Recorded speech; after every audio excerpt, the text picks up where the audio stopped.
All righty, we're speaking with Todd Rundgren. He's going to be in Tucson at the Rialto Theater on Monday, June 17th. Todd, last time I saw you, you were here in Tucson, I think a little less than a year ago, with the part of the Celebrating Bowie show with Adrian Belew, among others, including Angelo from Fishbone and all that. How was that tour? That looked like a lot of fun on stage. It was pretty crazy. Uh, uh, yeah, it was a lot of fun, especially working with Angelo because we kept trying to outdo each other in terms of costumery and theatrics. So I think that made it a fun show in that regard. As far as the experience of it, it was kind of grueling. It's the first time that I sort of like completely lost my voice ever doing a tour. We did 8 shows in 9 days. And after the ninth day, I woke up and I had no voice at all and didn't for like 2 or 3 days. So I enjoy doing those kind of things, but sometimes the economics of them make it really grueling. So your last album came out a couple years ago called Space Force, and you had obviously an awful lot of collaborations on that. Any new music on the horizon for you? Yeah, it's just that I've been involved in another project that's sucked away all of my composing time. But I plan on getting started on a new recording after I get a break in this first leg of touring. This will to last about 3 months. And then I will have a little bit of a window to do some music. So how do you come up with fresh? You've been doing this a long time, and you've always been an innovator. How do you come up with fresh ideas musically? Well, there's always undiscovered styles of music. I don't necessarily say new styles of music because I don't always, respond to what's new. I've never done any sort of serious hip hop record making. So, but there's always new music to discover, and there's always new combinations of the things that you already know. So as long as you're not constantly seeking to do the same thing, I think there's lots of opportunity. But I think for most musicians, they seek to find some comfortable lane, and then that, for them and their audience, and they tend to stay in that. But I always had other jobs. So I was able, I had day jobs that would sustain me, producing records for other people. So I never felt that sort of obligation to stay in my lane. I have a memory of seeing you in concert. I want to say back in the mid 80s, as time goes on, but it was like an a cappella show. That's correct. I did do an a cappella show around 85, 86, something like that. And it was one of the most amazing experiences as a concert goer that I ever saw, because I don't know how you put that together, Todd, but it was an amazing to watch on the outside, seeing this whole thing come together, and the sound on it was, especially when you go back to how the tech was a lot different than it is now, how good it came off in concert. Yeah, well, I have very fond memories of that tour for several reasons, but it was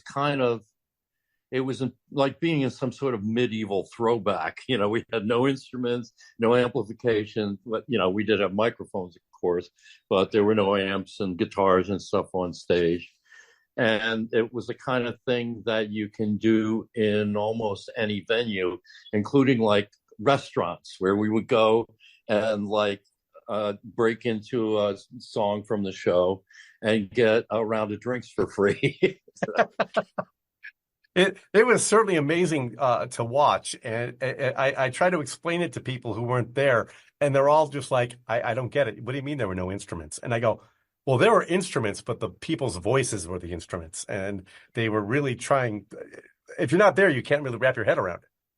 Yeah, well, it's kind of kind of like an advanced form of doo-wop, put it that way, Yep. because those sort of doo-wop era a cappella bands, they would make those funny, weird syllables, nonsense sounds, just to kind of establish a rhythmic bed or something like that. So when I was doing the a cappella album, I imitated instruments with my voice or with sort of beatboxing, where you put the mic real close and go pow into it, and it sounds like a bass drum. So we just moved that all to the stage show when we took it out on the road. So you're going to be playing here in Tucson, June 17th. It's called the Me We Tour.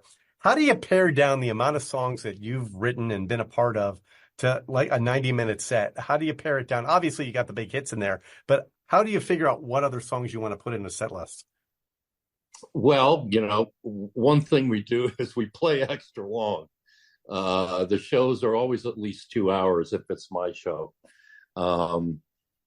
And probably it'll be close to 2 hours and 15, 2 hours and 20 minutes. So there's plenty of room in there for music. But this time around, I don't have an album to promote.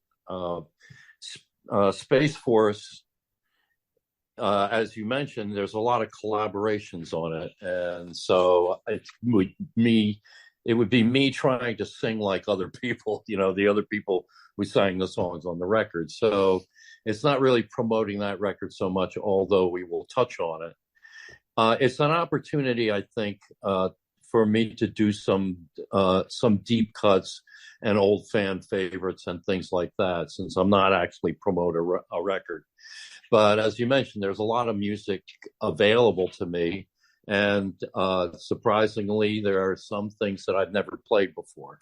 Oh, wow. That I've never performed on stage. So the show will also include, versions of brand new versions of songs that haven't been performed. When you pick those songs, do you literally have to go back and remember how to play them? In many cases, yeah. Or if I haven't played them before, I have to relearn how to play them from scratch. So, but that's kind of what keeps it interesting. I played with Ringo for 5 years, and the set barely changed for the entire 5 years. And by the end of it, I was just going crazy because you know exactly what's going to happen every night. So the opportunity and the ability to change things up all the time makes it more interesting from a musician standpoint. It's kind of the upside of not being hugely popular. I mean, Billy Joel has to play the same songs every night, So, and I don't. I can play pretty much anything that I feel like, given that I'm not up there just trying to have fun myself. I'm trying to bring something to the audience. You have like what, 27, 28 solo record or something like that? Do you go back and listen to some of them? I think it's up to 30 now. Oh, you have to 30 now. Okay. Do you go back and listen to some of the old stuff and go, oh, I haven't done that forever? Is that how you do that? Or is it somebody brings a suggestion? It happens sometimes. I don't often go back and dwell on the old stuff. It's kind of distracting when you're trying to come up with new stuff. But yeah, to put this particular set list together, I do have a master song list of like 300 and some songs on it, and just went through it and picked ones that I thought haven't gotten enough attention, or that I could see a new way to kind of play them, a new way to approach them, where maybe before I was a little apprehensive. It's going to be an interesting experiment for all of us. In that sense, yeah. Where did you get the name of the tour, Me We? That was a prospective name of my next recording project. Oh, okay. So I figured I would just get the jump on it. I didn't have another name for the tour. I could have just said A Night With, or some other sort of typical thing. I do different kinds of shows, as you well know. So sometimes what we call the show indicates what's going to happen. Like if it's an unpredictable evening, then that's exactly what's going to happen. That's the kind of show that I sometimes do if I got a very brief touring schedule and not anything new to promote. I'll just go on stage and we've got a big list of songs, maybe 70 songs that the band knows, and I'll just start calling them out. Oh, And yeah, and many of them will be just like obscure songs you may never have heard, or a song that was hot that week, like we used to do Rebecca Black's Friday every Friday, And so it's just a fun evening because you never know what's going to happen. Then again, I've done high production shows where everything runs very strictly, everything's in sync and there's video and a lot of lighting and that sort of thing.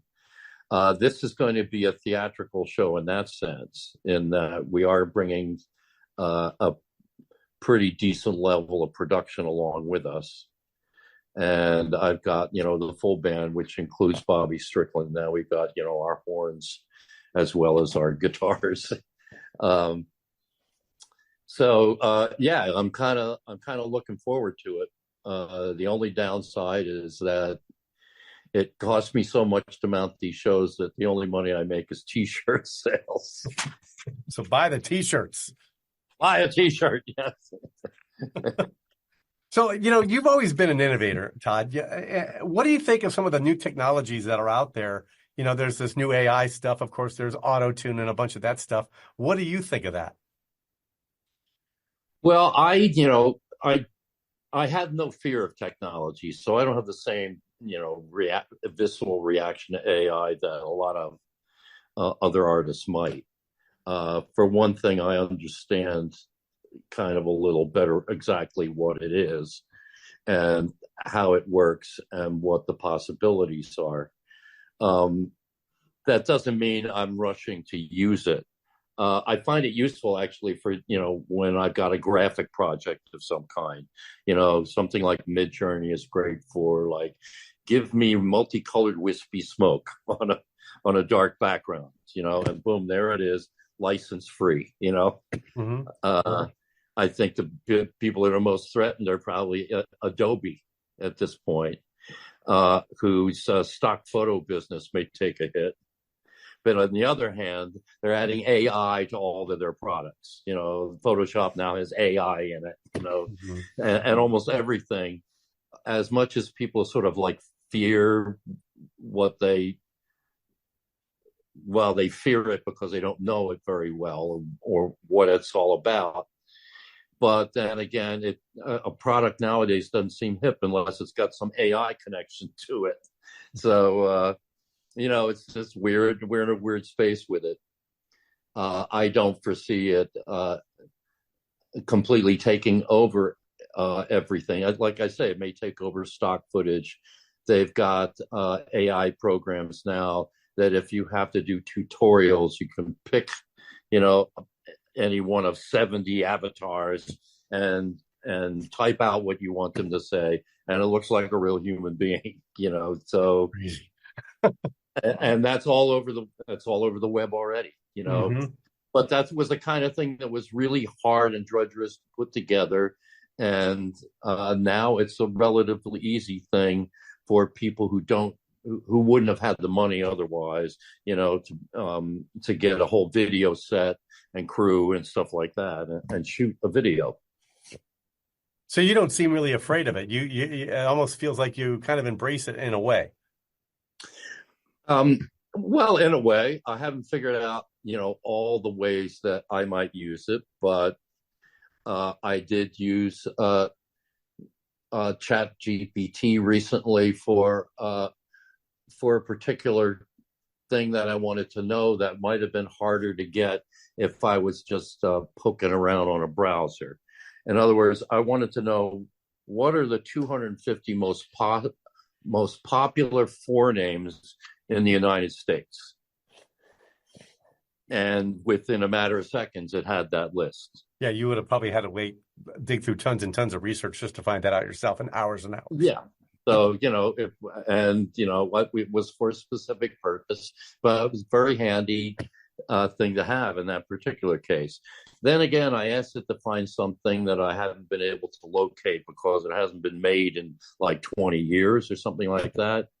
And no matter how I prompted it, it just came back with the same dumb boilerplate answer that they could find it, So it's, real interactions with it most often give you something you don't want, you True, because know. it's still relatively new. It's still pretty new. Then again, there are some incredibly marvelous things happening, particularly in AI video creation. That when you put it in the hands of creators, they can do things that you previously wouldn't imagine. Wow. But the way they're created is completely different. It's like you have to. Kids are now going to have to learn how to prompt. Yeah. A whole new way of educating them. Yeah, you won't go to school to learn computer programming anymore. You'll go to learn computer prompting. True, very true. A lot different than what I learned with DOS back in the day. Ah, yeah, well, that's something. I'm still learning JavaScript right now. Well, it seems like you're always trying to innovate. You're always trying to learn. What can people expect from their show when you're here on June 17th? Well, we haven't done the first one yet, so I can't say that the last one will be like the first one. But like I say, we have a full production in terms of lights and staging, and so as I say, expect a show. Don't expect just a whole bunch of songs. Expect a show. There is kind of a thread to the material that I've selected. And as I say, there's unfamiliar stuff in there, but then there are songs that I think, especially the long-suffering fans, maybe have waited a long time to hear. Oh, right. So can I say, when you say thread, so could there be kind of a theme to it almost? There is, I don't write a whole lot of love songs per se. I did way back in the beginning, Something Anything is crammed with them. But by the time I got to the end of Something Anything, this is what everybody does, Mm-hmm. They're writing about some hypothetical relationship, and what's the sincerity in that? So I said, I'm just going to write out stuff I really think. I'm not going to pretend about, being in love with somebody. I will write from my own experience or write from my own observations. And so a lot of the material is, it's coming from my personal reality. It's not talking about consensus reality all the time. Okay. There isn't one of the key things, for instance, in hip hop is confrontation. You're always saying like, I'm the richest and I'm the baddest and I'll, this kind of thing. And there isn't that. It's more about self-examination. And so this is a thing that we all do in our own way. So there's the me in all of us, essentially. The we. Yeah. We all look at the world from our own eyes. Yeah, we all have our own personal reality. It's like, and then we cope our way through consensus reality, the reality we have to share with everyone else, where we agree to certain things, even though you may internally disagree. Oh, true. Well, I like the fact, too, I didn't realize that you actually went a little bit longer than the typical 90 minutes. You'll play about 2 hours and 20 minutes. That's a treat right there as well. So I'm expecting that we're going to hear a lot of great music and a lot of your catalog. And what you even said, some deeper cuts, too, that probably haven't been heard in quite a while. That's correct. So don't miss it. So, Todd, if people want to follow you, obviously you have Todd-Rundgren.com. Are you on social media as well? I personally don't do social media. Keeps me out of trouble. And, I hear it can be for some people, it can be very depressing. Reading people have to say. So I think, well, I don't need that. I don't have any opinion so strong that I need to share it with the entire world. Well, at least not at this point. You have your music. Yeah. I think I'm a happier person because I don't do social media. So if people want to find out what's going on, they can go to Todd-Rundgren.com, and it's all right there what you want them to know. that's the Hot Toddy site, and they're keeping track of everything. So Well, Todd, I appreciate you taking time. I know you've been a busy guy and you're heading onto a busy schedule here soon. I look forward to hearing new music down the road, and I look forward to seeing you in concert here in Tucson this coming up summer. yes, I will be there. Be there, be square. Definitely will be there. Todd, thanks a lot. I appreciate it. All right, thanks a lot, Larry. All right, you take care. You too. Bye bye. Bye bye.